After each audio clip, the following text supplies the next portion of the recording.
Hey guys, happy 2026. We are 2 days into the new year and like 3 days from starting the newest semester. So I thought I may as well get on here and do a little recap, do some updates, put makeup on because that's apparently what I do. Oh my goodness, it is so bright out right now. It's snowy out. It was perfect, and then the sun just came out from behind the clouds. Now I can't see anything, and I don't have any kind of good filter to put in front of my window. So I guess this is what we get. So like I said, the new semester is coming up in just a couple days. We start on Monday the 5th, which means I've technically been on a break for the last like 3 weeks, but that break has flown by because that was Christmas, that was New Year's, that was trying to get some work in that I was not able to fit in last semester because of the clinical requirements, making sure I got all those hours in. So 3 weeks sounded like a nice long break, but it has flown by and I have not been super productive. My goal for this break was to read The Body Keeps the Score, which I am like 90% done with, according to the book statistics, the little book app statistics. So I'll throw a video up on that as soon as I'm finished with it. That's been super interesting. But I was also hoping to dig a little bit more into some other books. I have a book on borderline personality disorder, and then I've got a book on just psychopharmacology that's not a textbook necessarily. I don't remember who it's by offhand, but it's got little pearls in it and it kind of makes it easier to remember. So I was hoping to dig into that, but here we are 3 days away from the new semester, and I've spent a lot of time with family, which I can appreciate.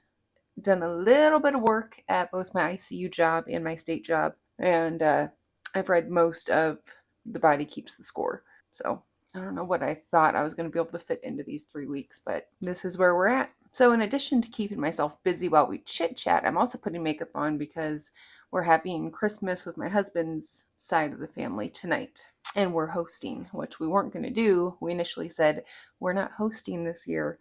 We got a lot on our plate. Can't guarantee we've got a clean house. Can't guarantee anything. And it's like, well, things just fell into place and all of a sudden everyone's going to be at our house tonight. So it is what it is. It's going to be an easygoing night. We're talking appetizers, low key, low stress. They get what they get. They know I'm in school right now, and hopefully they know to keep expectations low. But this is why my break has been so busy. Every single day I've done something. Seen a friend yesterday, lots of family get-togethers for Christmas Eve, Christmas, my husband's family, my side of the family. But I guess I'm grateful that I had time to make that happen. My husband's home right now. He took a personal day to help me clean the house for his family coming over. I think he just didn't want to go to work. He wanted that long weekend from New Year's to next week, but I feel kind of awkward recording. He's usually gone when I decide to do this. It's a little weird that I'm up in my office talking to myself. So let's recap 2025 a bit. This year was all school. All school. I mean, I technically started fall of 24, so that means spring, summer, fall of 25, all devoted to schoolwork. I had some issues with instructors this year. Mostly at the beginning of the year, we finished off like pretty good. I had my first clinical semester where I did my clinical at the ketamine clinic. That was super interesting and that was good. It felt good to get that out of the way because that was one of the things I was a little nervous about getting into the program, was becoming a novice again, going into a setting as a student, as a novice. But we made it through the first clinical semester, so it's like riding a bike. I also started my state job this year. I think I started that in like May, like April or May. And that has been not only fascinating because of the patients, but also fascinating because the work is so much more enjoyable than my ICU job. I am this close. I don't know if you can see it because of the sun. This close from quitting my ICU job. I dread going into work every time I'm scheduled for the ICU. And because I've been so busy during the break, I haven't picked up a ton of shifts, but the shifts I've picked up have been long. So I picked up another 16-hour shift last Saturday. And this one was completely in the ICU. I had picked up a 16-hour shift 2 weeks prior to that on a step-down unit, and that was actually fine. But my 16-hour shift in the ICU turned into an 18-hour shift, which could have turned into a longer shift if I would have been superwoman about my charting, but they kind of get what they get because I cycled through 5 patients, which doesn't seem like a ton, but with everything we have to do for them in the ICU, it's a lot of responsibility. So I started my 16-hour shift with 3 patients. 2 of them had transfer orders. So I basically got report on these patients and sent them directly out then, which means I knew basically nothing on them, but whatever. And then my 3rd patient was an ICU patient, so she was going to be hanging out with me. After I got rid of my 2 transfer patients, there was a rapid response called, and I ended up taking that patient. And it was for hypotension. And they had to place an ultrasound guided IV during the rapid. So she came to me with 1 ultrasound guided IV. We were concerned we were going to have to start pressors, so they had already started the conversation about maybe needing a central line. But spoiler, I didn't get my central line until 6 hours after that patient came to me. So that was a struggle and a half. And then at shift change, so I went in at 3 p.m. At 7 p.m., I had already gotten my rapid. I had already transferred out 2 patients. I already had my 1 patient that I started with. So I picked up a 3rd ICU patient that was another rapid response that came down earlier in the day. So at 7 p.m., I had 3 ICU patients, and that was going to be my team for the rest of the night, which I would say 98% of America agrees that ICU patients should be like a max of 2 to 1, a max of 2 ICU patients to 1 nurse. So that's why if they find mistakes in my charting or if they don't think I charted enough, they should respect the ratios, and then I'll chart what they want me to chart. But I'm not that concerned about it if they're not going to respect the ratios. And they have not been respecting the ratios. So I was busy that whole 16-hour shift. I barely got a break. I had to stay over to chart the important things because there are some things that I will not leave without putting in the EHR. But I'm just not going to make it beautiful. I'm not going to document everything, but the important things are going in. So it was a terrible shift. It was a terrible shift. I was angry by the time I got home. And that's how most of the shifts are there. And my husband recognized that. He's like, every time you come home from this job, you're angry. Every time you come home from the other job, you're not angry. Maybe that's something to think about. Also, people are leaving the ICU like crazy right now. So it's not, I told my director that I would stay in the ICU while I finished up this degree. I've been with her for nearly 10 years, but times are changing. It's not like things are peachy in the ICU and I'm just jumping ship. It's everybody's jumping ship. And it's not worth my sanity to stay on board. So it's something I've been thinking about. It's not like I put in a ton of hours there anyhow, and it does pay more than the state job, but I struggle every time I'm there just because I don't want to be there, just because we don't have the resources we should have, just because the expectations are beyond what we have to work with. So that's something I'm going to have to weigh the pros and cons about and eventually figure out if it's worth it to stay at this job. But because I'm only PRN, it's not like a pressing matter. And I do get paid on the opposite week of my state job. So if I work a little bit at each job, I can get paid weekly, which feels like a nice crutch support to lean on. I mean, I think that's most of my 2025. Mostly school, a little bit of work, new job with the state, which I've enjoyed quite a bit, and finished up first clinicals. That is, 2025 was very career school focused. I mean, I spent a lot of time with family too. It was my nephew's senior year as a football player, so I went to a lot of his games and everything. But overall, my focus was on school this year. Oh, I've been working out for the last 2.5 years-ish, but I was put on a GLP-1 this year and really focused on the weight loss portion of things, which, say what you will about it, it has been wonderful for me. It's been slow and steady, nothing drastic. I started the GLP-1 in, I don't know, spring, again, April, May, right around the same time I started my state job. And I'm down just about 40 pounds from there. So that's a lot of weight. That's a lot of weight when you put it that way. But it's been over months and months and months. And the confidence that I have felt from that is outstanding. It's been super helpful, I think, in going into clinicals confidently and going into schoolwork confidently, talking with my instructors. I am a more confident person. I've had it in me this whole time, but there's something about feeling comfortable in your body that takes you a step further. So what does 2026 look like? Well, I was thinking about it, and I only have 2 clinical semesters left until I'm done with the master's portion of this program. So after my after my summer semester, which would put me in like August, I will have all the requirements met to take boards to become a PMHNP. Crazy. So I think I've mentioned that I started studying, but I recorded one of my mini tests, like a 10-question test, and I think I'll throw it in at the end here. But it's kind of time to hunker down. I was pretty lax about my studying. I would take a 10-question quiz once every 2 weeks or when I remembered that I had the app.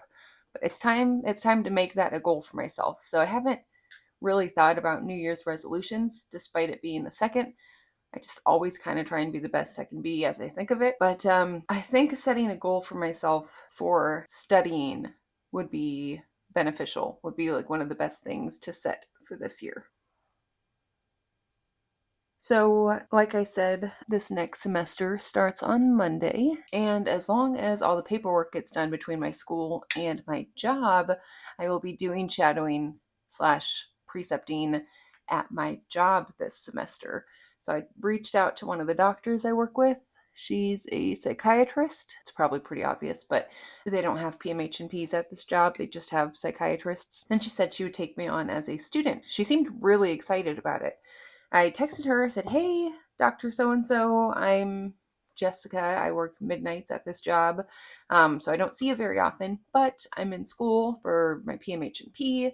And this semester we're looking at inpatient crisis type situations. And I was wondering if you would be able or if you would be willing to precept me." And she seemed excited. She said, "Yeah, that sounds great. When does your semester start? What kind of patients are you looking for? Is there anything specific? Send me whatever information you have and I'll try and make sure we can see these patients." So I did that. I sent information to her. I sent her information to my school, and everybody should have everybody's information. And now I haven't heard from this doctor since that first one. Now, that was the response of a doctor who seemed excited. Like, "Yeah, absolutely, I'll precept you. What do you want to learn? What can we do? And now I haven't heard from her. Now, I think I mentioned before, she was recently married, so there have been name change things going on with her email and her account at this state job. So I don't know if that is the issue. So then I reached out to more administration at this job and I said, "Hey, I can't get a hold of Dr. So-and-so. Any tips for me? Any other things that I might be able to use to reach out to her?" And they said, "Oh, yeah, don't worry. We'll reach out. We've heard from your school and we kind of know what's going on. So we'll reach out and see what the best way is to contact her." And then I got an email from administration like a day later saying, "Hey, we also can't get a hold of her." Meanwhile, she's been at the hospital, so I don't know how that works. In fact, I ran into her once while I was waiting on an email from her, but it was during an emergency situation, and I didn't want to be like, "Hey, did you get my email?" Or like, "What is your best email?" And then I didn't see her after that. So I don't know if she's been busy. I don't know if she's not getting my emails. I'm hoping she's not backing out because that would be really unfortunate. But that's where I'm at right now. That is my current plan A. I don't really have a plan B. I should probably be working on a plan B, but also my school said that they would set us up with something, and I have done everything for this. I reached out to the doctor. When the doctor didn't get back to my school, I reached out to administration. When administration had a hard time going back and forth with my school, like I am the in-between man. But my school, like their whole thing was, "Yeah, we'll help you find preceptor sites. We'll help you find preceptors. We'll take care of that." They haven't taken care of anything. I'm not sure why they're not able to do some of this now that they have the location, the doctor, the administrator's information, why they go through me still. But it is what it is, I guess. If I want it to get done, I'm just going to do it. I think I have something in my eye.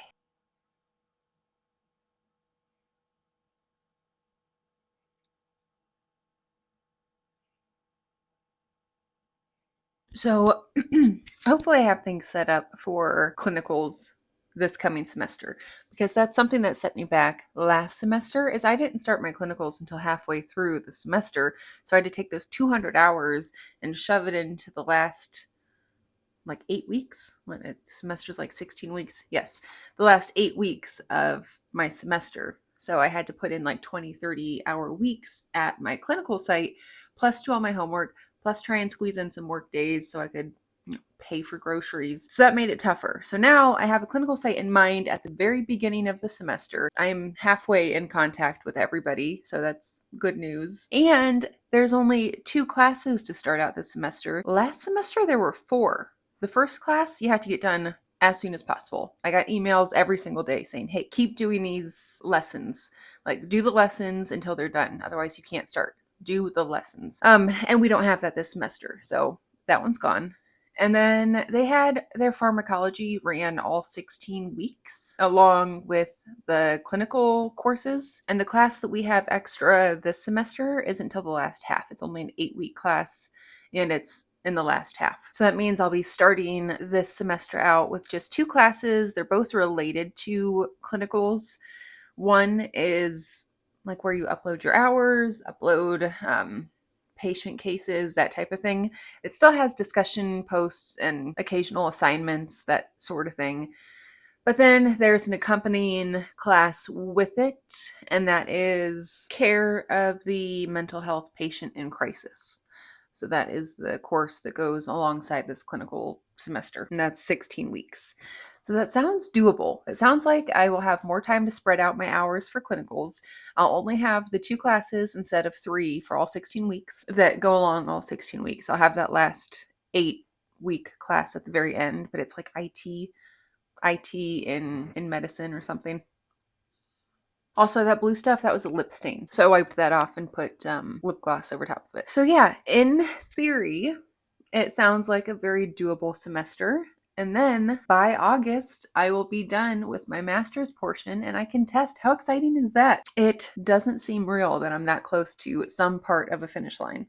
Because I could technically work as a PMHNP if I passed everything. And then of course you have to get your like DEA number, so you can prescribe controlled substances, benzos and stimulants. And then, of course, there's job finding and getting credentialed and all the fun stuff that comes with that.